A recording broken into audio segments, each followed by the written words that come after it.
Hi friends, तो कल के वीडियो में हमने की थी स्वर संधि और उसका नेक्स्ट वीडियो हमारा व्यंजन संधि का। तो आज के वीडियो में हम व्यंजन संधि कवर करेंगे। सबसे पहले मैं बताती हूँ आपको व्यंजन संधि क्या होती है। व्यंजन संधि व्यंजन के बाद स्वर या व्यंजन आने से जो परिवर्तन होता है उसे व्यंजन संधि कहते हैं। जैसे वाक प्लस ईश, तो इसमें जो वाक शब्द है हमारा, इसका लास्ट जो वर्ड आ रहा है वो आ रहा है हमारा कै, यानी कि व्यंजन। और जो ईश है इसमें हमारा क्या आ रहा है, जो पहला वर्ड है वो है हमारा स्वर। तो इन दोनों को अगर हम मिलाएंगे तो हमारा क्या बनेगा, वागीश। यानी कि वाक का कै ले लेंगे, कै में हलंत दिया हुआ है, और ईश का ई ले लेंगे, तो इन दोनों वर्णों को मिलाकर हमारा क्या बना, गी। तो नया शब्द आ जाएगा हमारा वागीश।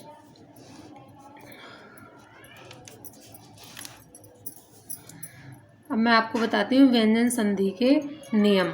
तो हमारा पहला नियम है वर्ग के पहले वर्ण का तीसरे वर्ण में परिवर्तन होना। वर्ग के पहले वर्ण का तीसरे वर्ण में परिवर्तन होना। ये जो हमारी वर्णमाला है वो कई वर्गों में विभाजित की गई है। जैसे हमारा कै वर्ग है, तो जो पहला है हमारा वो है कै वर्ग, तो उसका अगर कोई व्यंजन होगा तो वो अपने ही वर्ग के तीसरे वर्ण में परिवर्तित हो जाएगा। जैसे किसी दिया हुआ भी है इसमें, किसी वर्ग के पहले वर्ण कै, चै, टे, तै तथा पै, जो हमारे सारे वर्ग हैं, कै वर्ग, चै वर्ग, टै वर्ग, तै वर्ग और पै वर्ग, हमारे पांचों वर्गों के जो वर्ण हैं का मेल किसी स्वर अथवा किसी वर्ग के तीसरे वर्ण, यानी कि कै वर्ग का तीसरा वर्ण क्या है हमारा, गै, चै वर्ग का तीसरा वर्ण क्या है हमारा, जै, टै वर्ग का तीसरा वर्ण है हमारा डै, और तै वर्ग का तीसरा वर्ण है हमारा दै, और पै वर्ग का हमारा तीसरा वर्ण है बै। ये चौथे वर्ण, यानी कि जो हमारे कै, चै, टै, पै जो वर्ग हैं इनका हमारा चौथा वर्ण क्या आएगा, घै, झै, ढै, धै और भै, अथवा अंतस्थ व्यंजन य, र, लै, वै, यानी कि ये अंत के व्यंजन है के किसी वर्ण से होने पर वर्ग का पहला वर्ण अपने ही वर्ग के तीसरे वर्ण गै, जै, डै, दै, बै में परिवर्तित हो जाता है।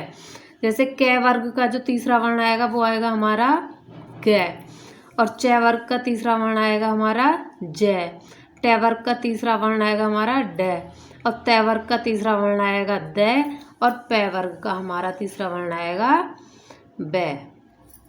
बै बकरी वाला बै, ठीक है, परिवर्तित हो जाता है।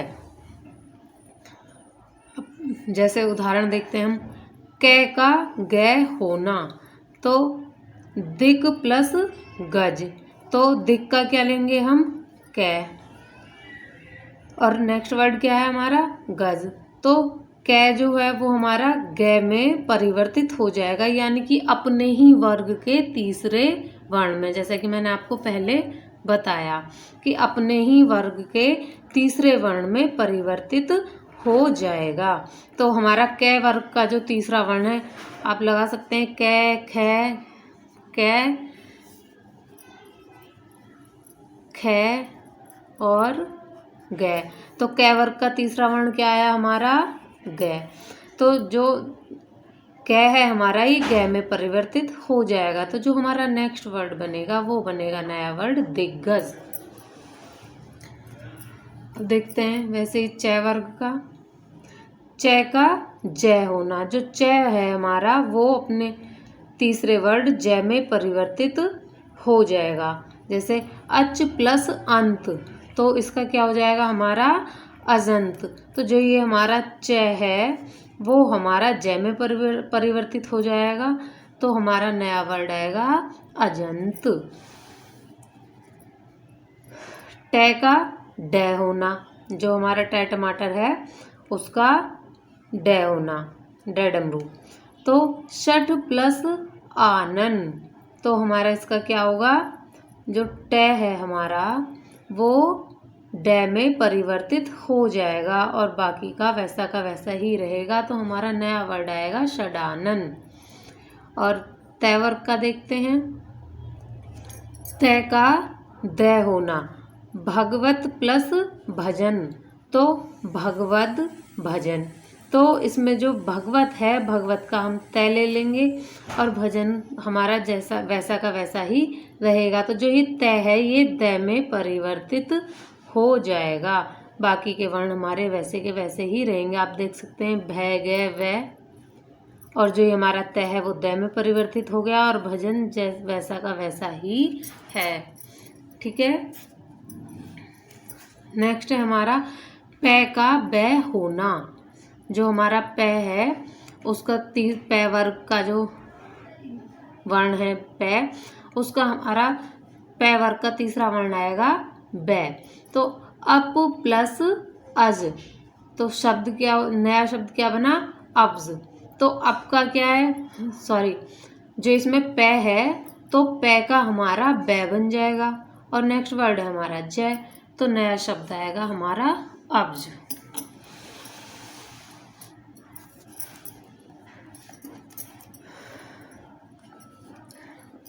नेक्स्ट देखते हैं, नंबर 2 आएगा हमारा वर्ग के पहले वर्ण का 5वें वर्ण में परिवर्तन। जो वर्ग का, प्रत्येक वर्ग का पहला वर्ण है उसका 5वें वर्ण में परिवर्तन। अभी तक हमने क्या पढ़ा था कि वर्ग का जो पहला वर्ण था वो हमारा अपने ही वर्ग के तीसरे वर्ण में परिवर्तित हो रहा था, लेकिन अब दूसरे नियम के अनुसार हम पढ़ेंगे कि वर्ग का पहला वर्ण जो है वो अपने ही वर्ग के 5वें वर्ण में परिवर्तित हो जाएगा यदि किसी वर्ग के पहले वर्ण कै, च, ट, त और पै का मेल किसी अनुनासिक वर्ण वस्तुतः केवल न, में से हो तो उसके स्थान पर उसी वर्ग का 5वां वर्ण ड, ण, न, में हो जाता है। तो इसमें जो कंडीशन दी हुई है उस ये है कि जो हमारे प्रत्येक वर्ग के पहले अक्षर हैं कै, च, ट, त और पै का मेल किसी अनुनासिक वर्ण, यानी कि जो हमारे जैसे न है, जो हमारे नाक से, नासिका द्वार से बोले जाते हैं, अनुनासिक वर्ण से हो, तो जैसे न तो हमारी नासिका उससे आवाज आती है और मैं तो हो तो उसके स्थान पर उसी वर्ग का 5वां वर्ण हो जाएगा। यानी कि इसमें सिर्फ 2 वर्डों की कंडीशन पर ही ऐसा होगा। ठीक है। तो इसका एग्जाम्पल देखते हैं। कै का ड होना, तो कै का अण होना, तो वाक प्लस मैं, तो इसका क्या हो जाएगा, जो हमारा कै है क्योंकि हमारे दूसरे वर्ण में मैं दिया हुआ है, मैंने आपको बताया कि अगर अनुनासिक वर्ण न और मैं हो तो उसका अण हो जाएगा। तो अब इसमें पहला कै है और कै के बाद हमारा अनुनासिक मैं दिया हुआ है, तो कै प्लस मैं का क्या हो गया हमारा अण, तो इसका नया वर्ड आएगा वार्ड में। ठीक है। और टे का अण होना, तो षठ प्लस मुख, तो इसमें जो हमारा टे वर्ग है टे का, अब उसमें अनुनासिक मुख में जो मैं है वो अनुनासिक हो गया हमारा, तो इन दोनों को मिलाकर हमारा नया क्या बनेगा अण, तो इसका क्या हो जाएगा षठ मुख। नेक्स्ट है हमारा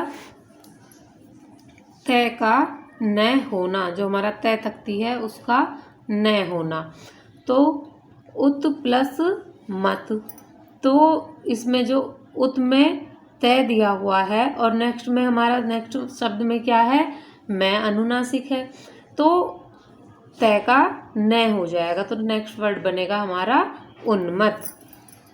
ठीक है।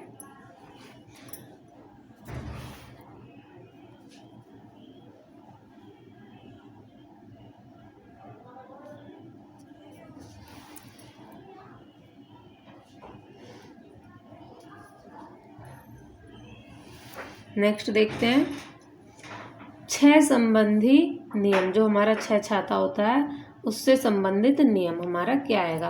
किसी भी ह्रस्व स्वर या आ का मेल छ से होने पर छ से पहले च जोड़ दिया जाता है। यानी कि जो हमारा छ छाता है उससे पहले हम चैचर का वर्ण जो आएगा उसको जोड़ देंगे। जैसे एग्जाम्पल देखते हैं, स्व प्लस छंद, तो जो हमारा ह्रस्व स्वर है, ह्रस्व स्वर या आ, तो स्व में क्या आ रहा है हमारा आ, और छंद में हमारा छ दिया हुआ है। तो इन दोनों को मिलाकर हमारा क्या बन जाएगा, आ प्लस छ। तो इससे हमारा नया शब्द क्या बने, नया वर्ण क्या आएगा, च। तो इन दोनों को अगर हम मिलाएंगे तो हमारा नया शब्द बनेगा स्वच्छंद। ठीक है। नेक्स्ट एग्जाम्पल है तय संबंधी नियम। जो हमारा तय वर्ग है उससे संबंधित नियम। तो तय के बाद यदि च छ हो तो तय का च हो जाता है। यानी कि जो तय तख्ती है उसके बाद ये हमारा च या छ, यानी कि पहले वर्ड में लास्ट में तय आ रहा हो और जो हमारा दूसरा वर्ड है उसमें पहले च या छ हो तो तय का च हो जाता है। ठीक है। जैसे उत प्लस चारण, तो पहले उसमें तय दिया हुआ है और दूसरे शब्द में हमारा च दिया हुआ है, तो इन दोनों का मिलाकर क्या हो जाएगा हमारा च। तो नया शब्द क्या बनेगा हमारा उच्चारण। ठीक है। तय संबंधी दूसरा नियम देखते हैं। तय के बाद यदि जय झ हो तो तय जय में बदल जाता है। यानी कि तय तख्ती के बाद यदि हमारा जय जहाज आता है या झ झंडा आता हो तो जो हमारा तय है, तय वर्ण है, वो हमारा जय वर्ण में बदल जाएगा। जैसे सत प्लस जन, तो अब इसमें तय आ रहा है और दूसरे शब्द का हमारा पहला वर्ण क्या है, जय आ रहा है। तो ये क्या नया वर्ड हमारा क्या बना, मैंने आपको बताया कि जो जय और झ है, जय झ और तय जो है हमारा तीनों जय में बदल जाएंगे। तो इसमें तय है और इसमें जय है, तो ये हमारा कौन से शब्द वर्ण में बदल जाएगा, जय में। तो नया शब्द बनेगा हमारा सज्जन।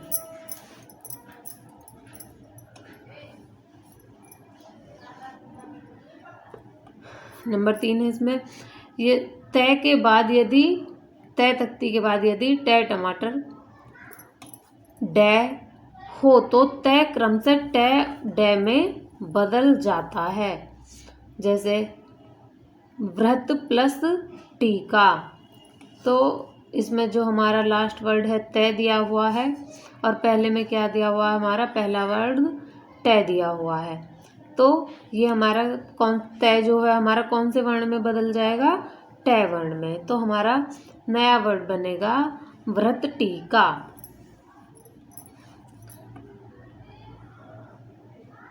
नंबर 4 है हमारा तय के बाद यदि ल हो तो तय ल में बदल जाता है।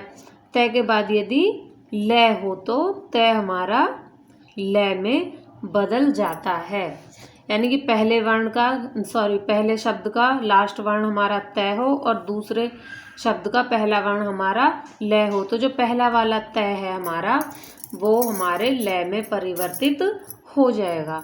जैसे उत प्लस लास, तो हमारा तय जो है वो ल में बदल जाएगा, तो हमारा नया शब्द क्या बनेगा, उल्लास।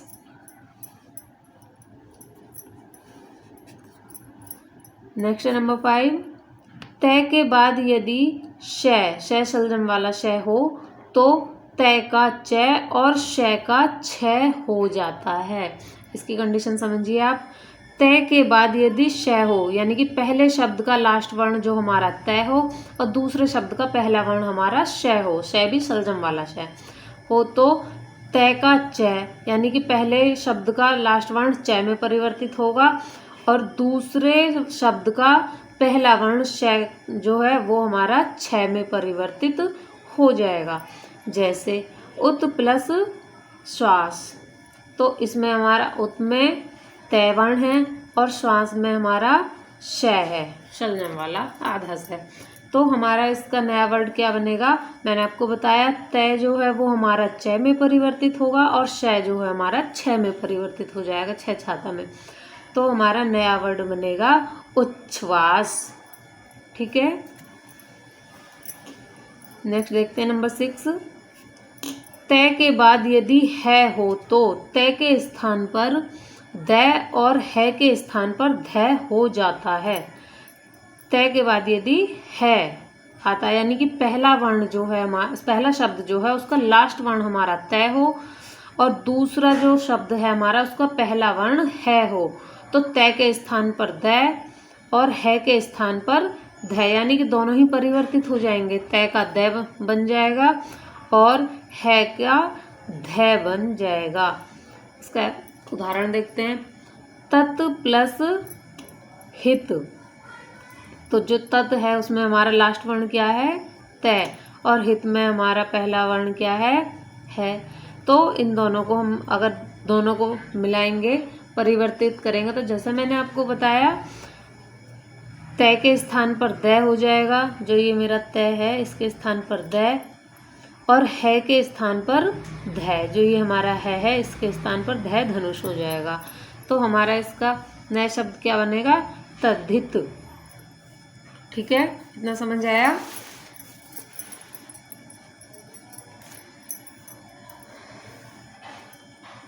आगे देखिए रूल नंबर 5, न संबंधी नियम। जो अनुनासिक न है हमारा उससे संबंधित हमारे कौन कौन से नियम आएंगे। तो यदि रै ऋषि, रै रथ और श षटकोण वाला श के बाद न हो,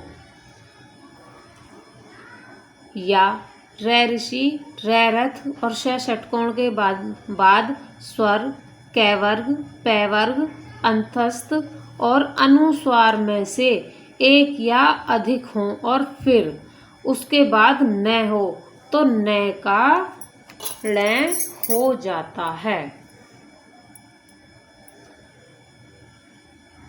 जैसे परि प्लस नामे,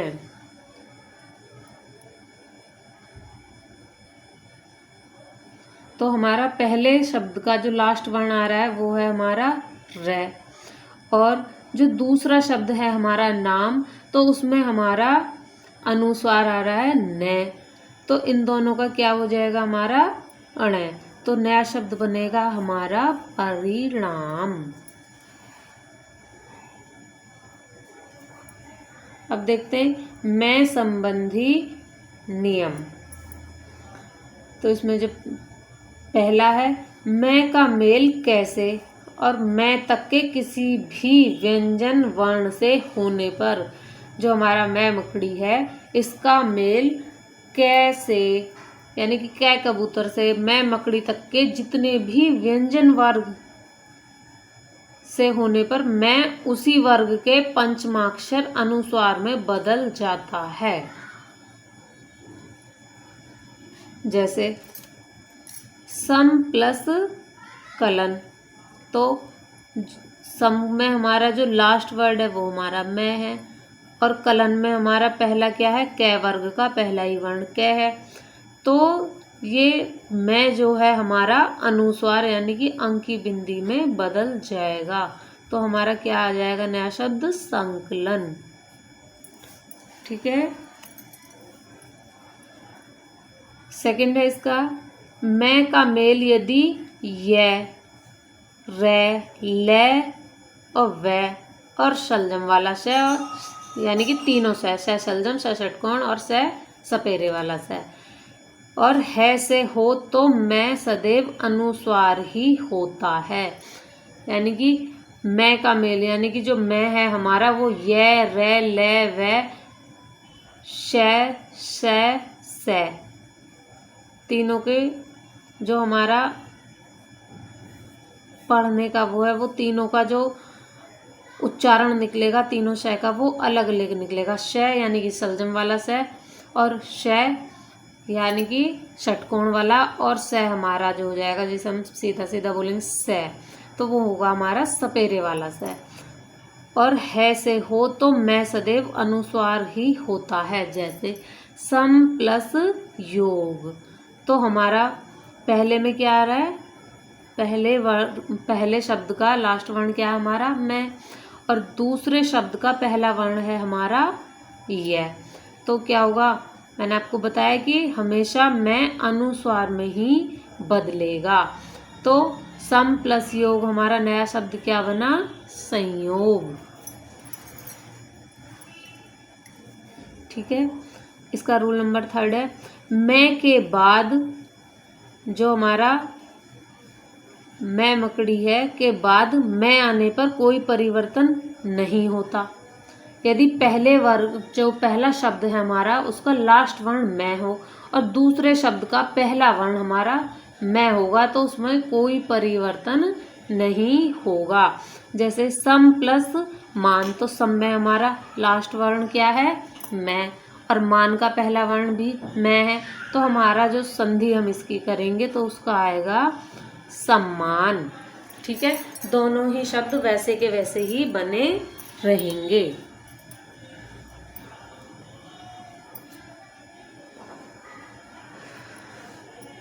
नेक्स्ट है हमारा से संबंधी नियम। जो हमारा से सपेरे वाला से होता है उससे संबंधित हमारे कौन कौन से नियम आएंगे।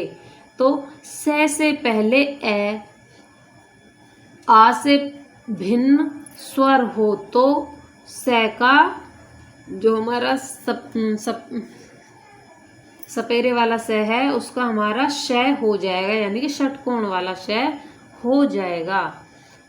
जैसे वी प्लस सम,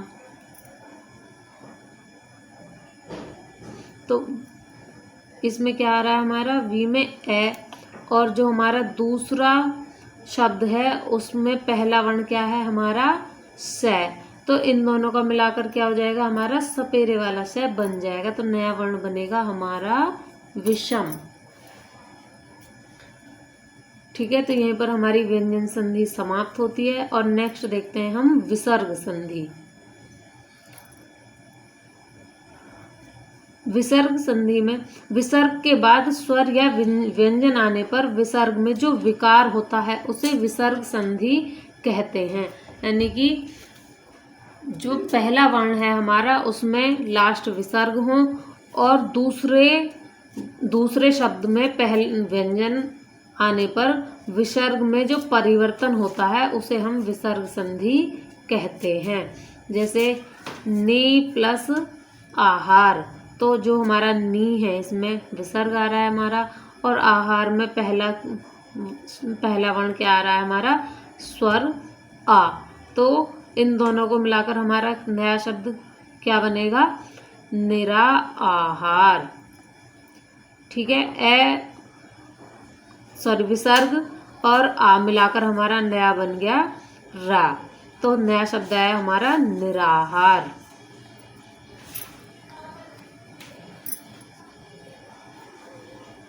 अब हम विसर्ग संधि से रिलेटेड कुछ नियम देख लेते हैं। नंबर 1 है विसर्ग का ओ हो जाता है यदि विसर्ग के पहले ए और बाद में भी ए अथवा प्रत्येक वर्ग का तीसरा, चौथा, पांचवा वर्ण, यानी कि जो मैंने अभी आपको वर्ग बताए थे कै वर्ग, चै वर्ग, टै वर्ग और तै वर्ग और पै वर्ग, हमारे 5 वर्ग होते हैं, उनमें हमारा प्रत्येक वर्ग का तीसरा, चौथा, पांचवा वर्ण अथवा य, रे, ले, व हो तो विसर्ग का ओ हो जाता है। जैसे उदाहरण देखते हैं इसका, मन प्लस अनुकूल, तो मन में हमारा क्या आ रहा है विसर्ग आ रहा है, और अनुकूल में क्या है हमारा स्वर ए आ रहा है, तो इसमें दोनों को मिलाकर क्या हो जाएगा ओ हो जाएगा, तो नया शब्द बनेगा हमारा मनोकूल।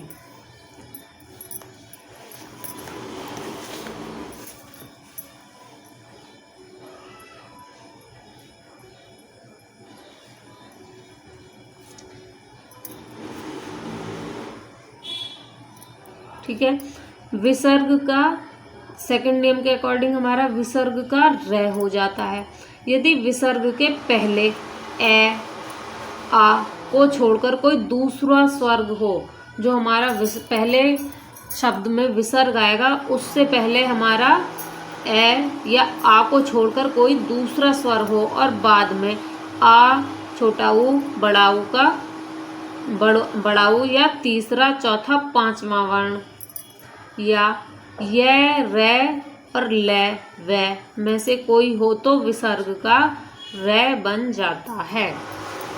जैसे नी प्लस आशा, तो नी में हमारा क्या आ रहा है, ये न और विसर्ग है। और दूसरे शब्द में हमारा पहला वर्ण क्या आ रहा है, हमारा आ, तो इसका हमारा क्या हो जाएगा, दोनों को मिलाकर हमारा र बन जाएगा। तो इसका नया शब्द बनेगा हमारा निराशा। ठीक है, विसर्ग और आ दोनों को मिलाकर क्या बन गया हमारा रा। ठीक है,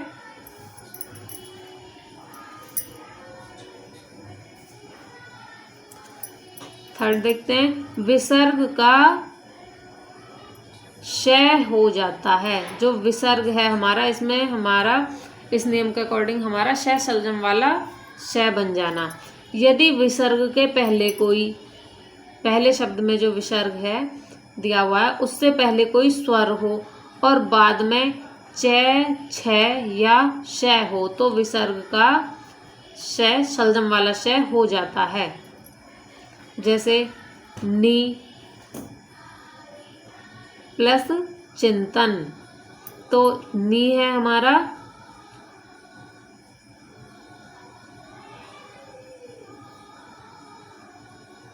और इसमें चिंत, तो इन दोनों को मिलाकर हमारा क्या हो जाएगा। उसने कहा कि यदि विसर्ग के पहले कोई स्वर हो और बाद में च, छ या श हो तो विसर्ग का हमारा शय सलजम वाला शय बन जाएगा।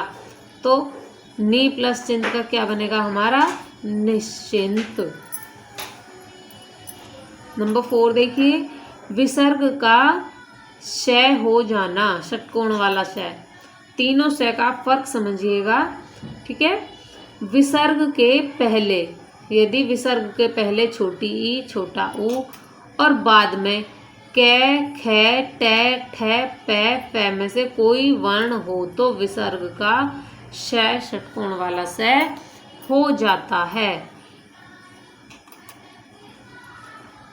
जैसे इसका एग्जाम्पल देखते हैं, नी प्लस कपट, तो इसमें क्या है हमारा, विसर्ग से पहले हमारी छोटी ई दी हुई है और कपट में हमारा पहला वर्ण क्या है, कै दिया हुआ है, तो हमारा नया शब्द क्या बनेगा, निष्कपट।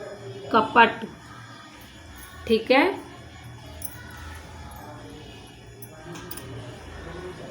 नंबर 5 देखिए, विसर्ग का सय हो जाना। जो हमारा विसर्ग दिया हुआ है उसमें हमारा सय, जो सपेरे वाला सय है वो हो जाता है। जैसे विसर्ग के बाद यदि तय या थ हो तो विसर्ग का सय हो जाता है।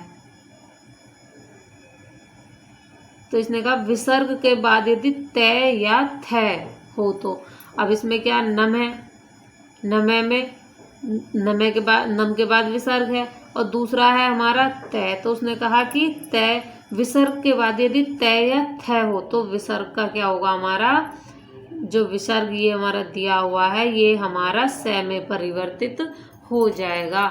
तो नमे प्लस ते, तो इसका संधि क्या होगा हमारा नमस्ते।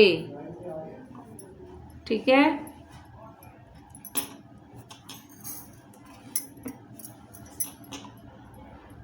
रूल नंबर 6 देखते हैं, विसर्ग का लोप हो जाना। यदि विसर्ग के बाद छ हो तो विसर्ग लुप्त हो जाता है और च का आगमन हो जाता है। यानी कि पहले जो पहला शब्द है हमारा उसमें विसर्ग दिया हुआ हो और जो दूसरा शब्द है उसमें पहला वर्ण हमारा छ छाता दिया हुआ हो तो विसर्ग जो है हमारा लुप्त हो जाता है और च का आगमन हो जाता है। यानी कि विसर्ग छुप जाएगा और उसकी जगह हमारा च नया वर्ण बन जाएगा। जैसे अनु प्लस छेद, तो अनु में हमारा विसर्ग दिया हुआ है और छेद में हमारा छ दिया हुआ है। तो उसने कहा कि अगर विसर्ग के बाद छ होगा तो वो च में परिवर्तित हो, विसर्ग जो है हमारा लुप्त हो जाएगा और नया वर्ण बन जाएगा हमारा च। तो हमारा इसका संधि करके क्या आएगा, अनुच्छेद। ठीक है, अनु वैसा का वैसा ही रहेगा और जो हमारे विसर्ग है वो हमारा विलुप्त होके च में परिवर्तित हो जाएगा, बाकी का हमारा वैसा का वैसा ही बना रहेगा। इसका सेकंड रूल है, यदि विसर्ग के बाद र हो तो विसर्ग लुप्त हो जाता है और उसके पहले का स्वर दीर्घ हो जाता है। जैसे नी प्लस रोग, उसने कहा यदि विसर्ग के बाद र हो, पहले वर्ण में यानी कि पहले शब्द में विसर्ग दिया हुआ हो और दूसरा जो हमारा शब्द है उसका पहला वर्ण र हो तो विसर्ग लुप्त हो जाएगा और उसके पहले का स्वर दीर्घ हो जाएगा। जैसे नी प्लस रोग, अब जो हमारा ये विसर्ग है ये लुप्त होकर जो नी पे छोटी की मात्रा दी हुई है तो ये हमारा जो छोटा स्वर है ये हमारा बड़े में परिवर्तित हो जाएगा, यानी कि दीर्घ स्वर में परिवर्तित हो जाएगा। तो नी प्लस रोग का हमारा क्या बन जाएगा, निरोग। ठीक है, नेक्स्ट देखो नंबर 3, यदि विसर्ग से पहले ए या आ हो और विसर्ग के बाद कोई भिन्न स्वर हो तो विसर्ग का लोप हो जाता है। जैसे अतः प्लस एव, तो क्या बन जाएगा हमारा अतएव। तो इसके अकॉर्डिंग ए या यदि विसर्ग से पहले ए या आ हो, अब इसमें तय में विसर्ग दिया हुआ है तो उससे पहले क्या है हमारा ए दिया हुआ है, तो हमारा ये क्या होगा, विसर्ग विलुप्त हो जाएगा और हमारा नया शब्द बनेगा अतएव। इसका नंबर 7 देखते हैं, विसर्ग में परिवर्तन ना होना। यदि विसर्ग के पूर्व ए हो तथा बाद में कै ख पै फै हो तो विसर्ग में परिवर्तन नहीं होता। जैसे रज प्लस कर्ण, तो हमारा नया शब्द क्या बन जाएगा, रज कर्ण, क्योंकि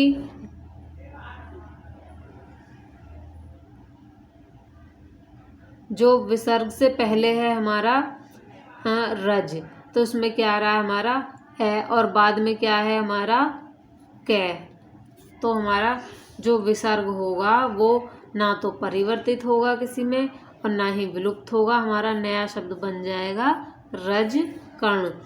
प्रातः प्लस कालय, तो इसमें भी हमारा प्रात कालय वैसा का वैसा ही दोनों को मिलाकर नया शब्द प्रातकाल बन जाएगा। ठीक है, इतना समझ आया। तो नेक्स्ट वीडियो में हम इसके कुछ क्वेश्चन सॉल्व करेंगे, तब तक बने रहिएगा हमारे साथ हमारे चैनल पर। तब तक के लिए टाटा बाय बाय।